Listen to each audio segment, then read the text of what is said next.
Salut à toi qui as décidé de reprendre ta forme en main, j'espère que tu t'es bien échauffé.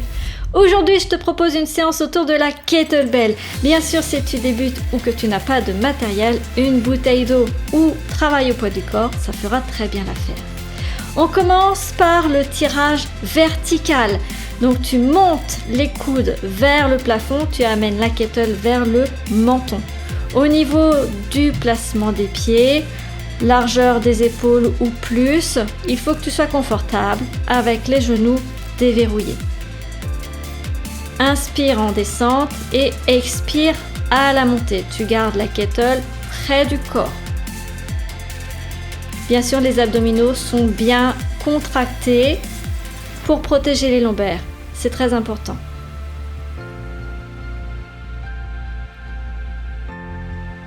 On passe sur le deuxième exercice qui est le tirage buste penché. Là, on va travailler plus le dos, on travaille toujours les épaules. Tu envoies les fessiers vers l'arrière et tu amènes la kettle vers toi. Les genoux sont déverrouillés, le dos bien plat. Aligne la tête au dos, c'est-à-dire que tu ne regardes pas tes pieds, tu ne regardes pas non plus le plafond, tu regardes devant toi. Là, c'est le bout du tapis. Inspire en bas quand tu relâches et expire en haut au moment où tu ramènes la kettle. Fais comme si tu voulais cambrer le dos. En fait, il ne va pas se cambrer ton dos, simplement il restera bien droit. Et tu ne laisses pas tomber les épaules vers l'avant. Les omoplates sont bien engagées. On passe au sol pour le troisième exercice de ce circuit. C'est le pont avec un shoulder press. Tu pousses la kettlebell en soufflant vers le haut. Là, les pieds sont plus proches des fessiers pour pouvoir bien monter les hanches avec un bel alignement épaules, hanches, genoux. Contracte les fessiers et pousse dans les talons pour ne pas laisser tomber les fesses vers le tapis. Tu dois garder cette position. Donc là, on travaille les épaules, mais aussi bien sûr les fessiers et les abdominaux.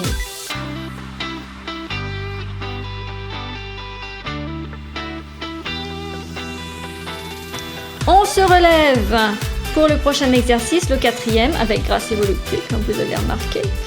Et là, on va faire des curl biceps. Donc du coude jusqu'à l'épaule, on reste bien collé aux côtes. Et c'est uniquement l'avant-bras qui bouge. Tu ramènes la kettle vers toi en expirant et tu la relâches en inspirant.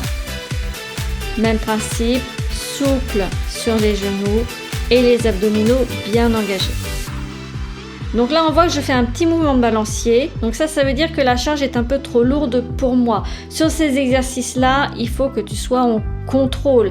C'est pas le balancier qui va te permettre de monter la charge, c'est à la force des biceps, puisque c'est les biceps qu'on travaille. Et en plus, ça évitera les à-coups dans la colonne vertébrale.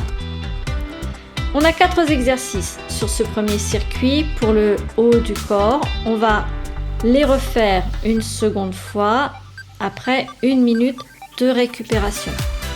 Profites-en pour détendre les épaules. Tu peux boire une petite gorgée.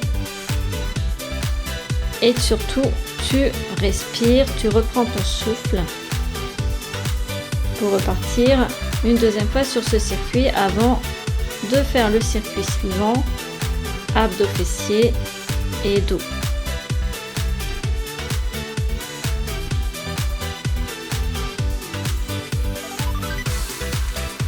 4, 3, 2, 1 et on repart avec le tirage vertical. La kettle reste près du corps. Le nombril est aspiré comme si tu essayais d'enfiler un jean trop petit. Et là, tu montes bien les coudes vers le plafond.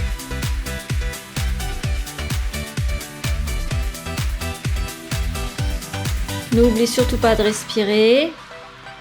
Et si tu sens que la charge est un peu lourde, n'hésite pas à changer ou à ne pas prendre de charge du tout. On est sur un programme débutant, les charges ne sont pas du tout obligatoires.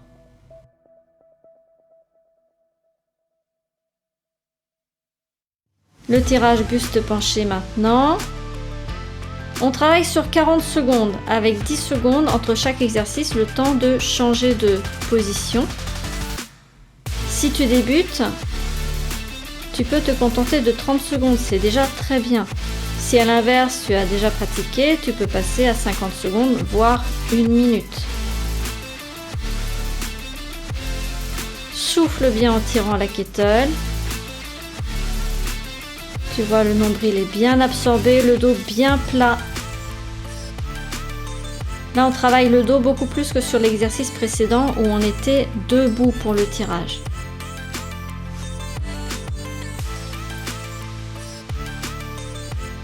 On passe au sol pour le pont. Et on monte les hanches en appuyant sur les talons. On pousse la kettle vers le haut.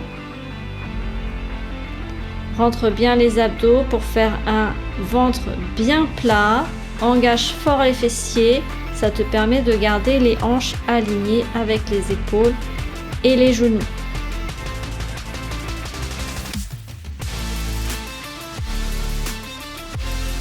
Respire bien. Souffle bien en poussant la kettle et inspire en la ramenant vers toi sur cet exercice. On travaille les épaules mais aussi, comme je disais, les abdos et les fessiers. Le dernier exercice, ça va être le curl biceps avec les deux mains. Tu ramènes la kettle vers toi. Et là, on voit bien que j'ai une charge trop lourde pour moi. J'ai été trop ambitieuse. Je suis en train d'en baver. Souffle en ramenant la kettle. Et inspire en relâchant la kettle. Donc on voit le balancier. Alors qu'on doit être en contrôle sur ce type de mouvement pour avoir un travail vraiment efficace sans risquer de traumatiser le dos.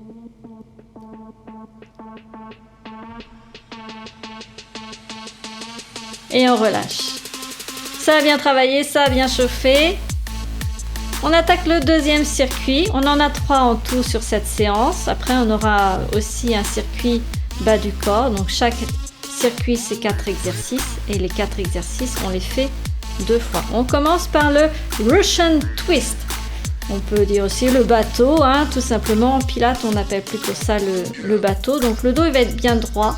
Et là, tu es assis sur tes ischions, c'est-à-dire les petits os sous les fesses. Tu ne laisses pas le bas du dos s'arrondir. Tu gardes le dos bien droit, les épaules en arrière, le buste fier. Et on va venir amener la kettle d'un côté et de l'autre. On va faire un twist. Là, on travaille les obliques. C'est les abdominaux qui font la taille fine, ceux qui sont sur le côté. La tête suit bien le mouvement des épaules. C'est pas les épaules qui tournent et la tête qui reste regard face. Là, on accompagne.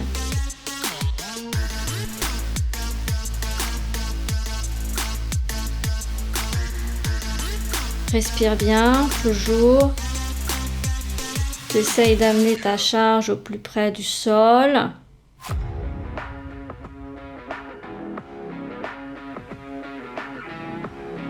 Et on pose. On se prépare pour le hip thrust. Tu approches les talons des fessiers.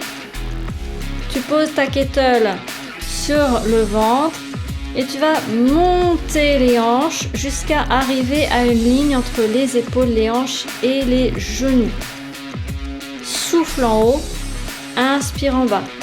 Contraction volontaire des fessiers et à peine tu arrives sur le tapis, hop, tu repars. Et tu peux même marquer un petit temps d'arrêt quand tu es en haut du mouvement pour accentuer la contraction volontaire.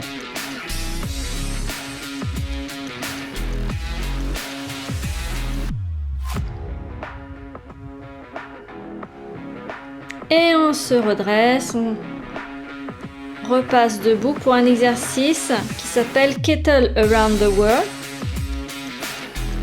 Tu tu passes ta kettle tout autour de ta tête.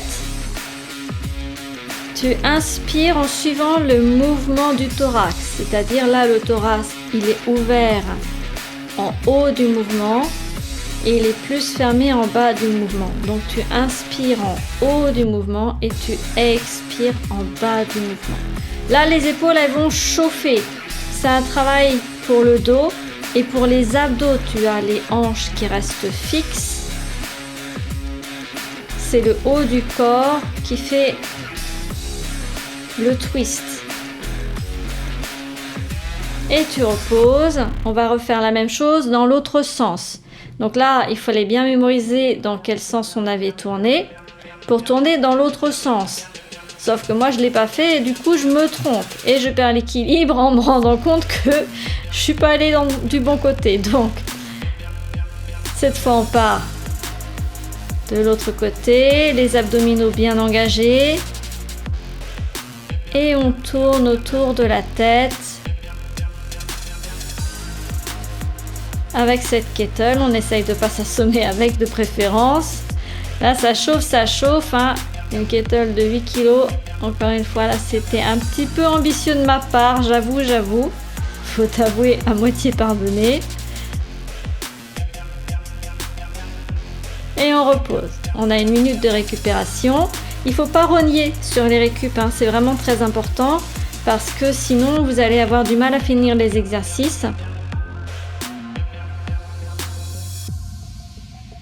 Il faut quand même laisser le temps aux muscles et ne pas atteindre une fatigue nerveuse qui vous empêchera de progresser. Ça peut être contre-productif en fait, hein, de ne pas prendre suffisamment de récup. On repart sur le Russian Twist. On décontracte un peu les épaules, on fait des petits cercles. Et on est bien sur les ischions. On n'a pas le bassin qui bascule vers l'avant et le dos qui s'arrondit.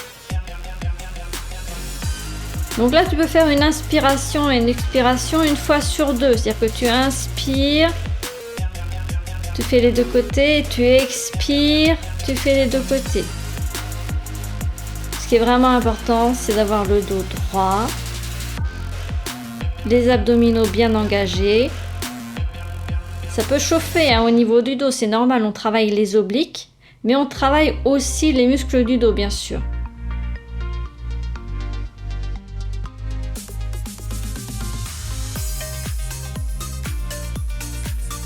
On passe au hip thrust, donc là on s'allonge, on rapproche les talons des fessiers et tu appuies dans les talons pour t'aider à monter les hanches vers le plafond.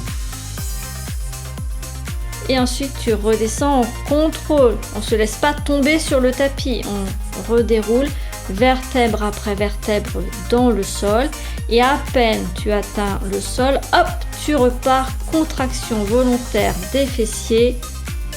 Et là, la kettle permet d'ajouter une charge et de rendre l'exercice un peu plus difficile. Mais bien évidemment, cet exercice peut être fait sans aucune charge.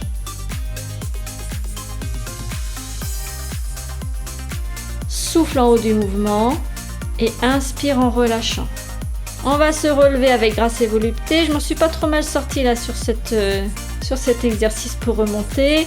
Kettle around the world, tu repères le sens de rotation pour faire l'inverse sur l'exercice suivant. Serre bien les abdos.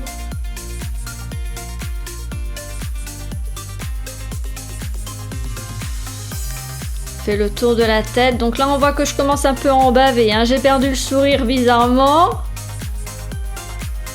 Et voilà ce que c'est de vouloir faire la maligne avec une kettle de 8 kg. Inspire en haut, expire en bas. Inspire quand le thorax est ouvert, expire en bas quand ça referme. Et relâche, on en profite de ces 10 secondes pour détendre les épaules.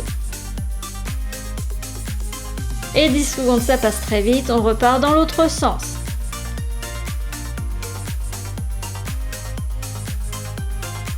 On passe bien vers l'arrière et on ramène devant. On essaye de bien fixer tout le bas du corps jusqu'à la taille. Ah oui ma belle, hein, c'est lourd. Hein.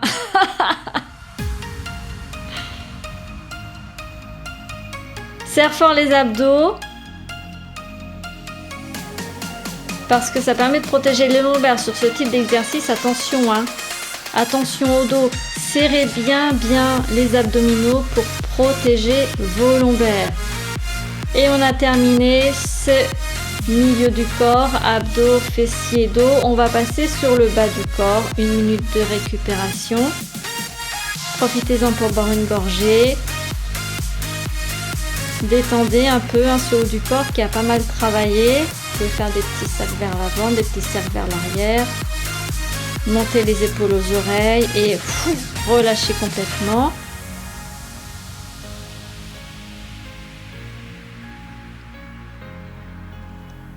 Le premier exercice pour le bas du corps, ça va être le squat gobelet. C'est-à-dire que vous prenez votre kettle ou votre bouteille d'eau devant vous.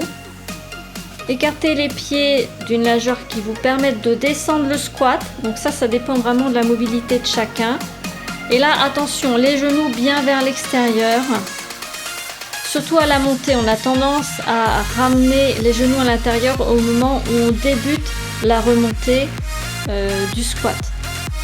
J'aurais dû vous montrer cet exercice de profil, c'est dommage parce que vous devriez voir que le dos reste bien plat et qu'on pousse les fessiers comme si on voulait s'asseoir sur une chaise. Et avec la mobilité que vous avez développée petit à petit, vous arriverez à garder le buste droit. On ne s'affaisse pas sur ses cuisses, on n'a pas la poitrine qui vient sur les cuisses. Alors évidemment, avec la fatigue, ça devient difficile de garder le dos bien droit. On va faire des fentes avant avec la kettle épaulée. Donc la kettle, elle est sur l'épaule opposée de la jambe qui avance pour une question d'équilibre. Et le pied, il avance pas devant l'autre. C'est-à-dire qu'il y a le même écart que quand on a les pieds l'un à côté de l'autre en haut du mouvement. Sinon, si vous mettez vraiment le talon du pied avant en face des orteils du pied arrière, vous allez vous casser la figure, vous allez perdre l'équilibre. Il faut avoir un petit écart pour être stable. Le nombril est bien aspiré, toujours là aussi. Et on va faire la même chose avec l'autre jambe. Donc là, ça chauffe les cuisses. Vous n'êtes pas obligé de descendre complètement le genou vers le sol. Si vraiment c'est trop difficile pour vous, vous pouvez rester un petit peu plus haut. Mais en tout cas, le genou avant, lui, il ne doit pas dépasser les orteils. Poussez dans le talon du pied avant pour revenir en position debout.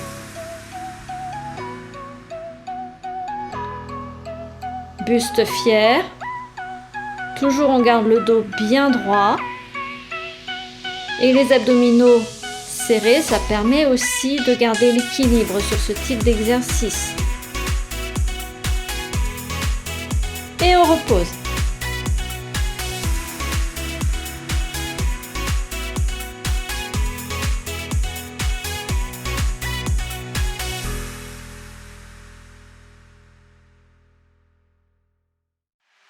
Le sumo deadlift, donc sumo ça veut dire quoi? Ça veut dire qu'on a les pieds bien écartés avec les pointes vers l'extérieur. Donc là c'est pas un squat, c'est-à-dire qu'on va pas descendre les fessiers en gardant le buste droit. Là c'est un deadlift, on appelle aussi soulevé de terre en français. Donc vous pliez les genoux juste assez pour descendre la kettle. Et le dos il vient à la parallèle du sol. Cet exercice aussi, j'aurais dû vous le montrer de profil parce que là, on ne doit pas laisser les épaules tomber vers l'avant. Le dos et les omoplates sont bien engagés. On va faire le circuit de ces 4 exercices une seconde fois en commençant par le squat gobelet. Donc là, on y est sur notre minute de récupération.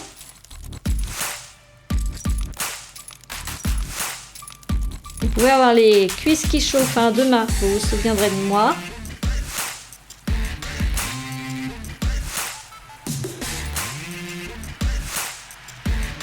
Profitez-en hein, de cette récupération. Et on repart. Pour le squat gobelet comme pour la fente, vous n'êtes pas obligé de descendre les cuisses à la verticale. Si vous débutez, vous pouvez faire un demi-squat. Vous baissez un peu moins les fessiers. Mais en tout cas, il faut vraiment garder le dos bien droit et ne pas vous laisser emmener par la charge. On protège ses genoux en les envoyant bien vers l'extérieur et surtout on est vigilant à la remontée, à bien les garder vers l'extérieur, ne pas les rentrer parce qu'on peut vraiment s'abîmer les genoux. Hein. Il y a beaucoup de gens qui ne peuvent plus faire de squat parce qu'ils se sont esquintés les genoux. On repart sur nos fentes avant et on épaule notre kettle.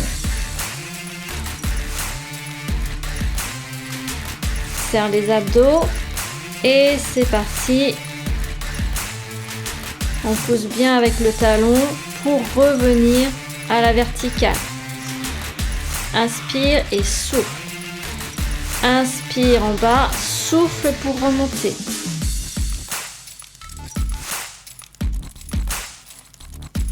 Et là, on ne cherche pas à faire un max de reps. Hein. Chacun va à son rythme. On a 40 secondes. L'idée, c'est vraiment de faire les mouvements en contrôle, de ne pas perdre l'équilibre. Et on change. On inspire bien, on respire et on repart. Inspire et souffle en remontant. Pousse dans le talon bien fort. Ça chauffe les cuisses. Hein. C'est normal.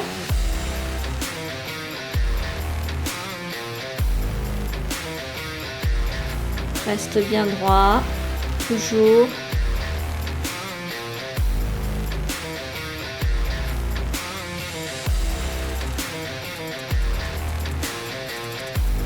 Il ne restera plus qu'un seul exercice sur cette séance. Le sumo deadlift. On écarte bien les pieds, on envoie les poings vers l'extérieur. On reprend son souffle. Ouais, je suis un peu au bout de ma vie là. Et on serre les abdos. Et on emmène le dos à la parallèle du sol. On ne laisse pas tomber les épaules vers l'avant. Vous faites comme si vous voulez vraiment ouvrir la poitrine. Même si on a une charge devant, il ne faut pas se laisser emporter par cette charge. Et là aussi, hein, on ne descend pas beaucoup les fessiers. On déverrouille les genoux pour pouvoir se baisser suffisamment, mais les genoux vont vers l'extérieur, comme quand on fait le squat. On se redresse complètement avec extension de la hanche en haut de l'exercice. On ne se relève pas qu'à moitié. Et voilà! Bravo d'être allé au bout de cette séance. Je vous dis à très bientôt pour une prochaine vidéo de mon programme Sculpt.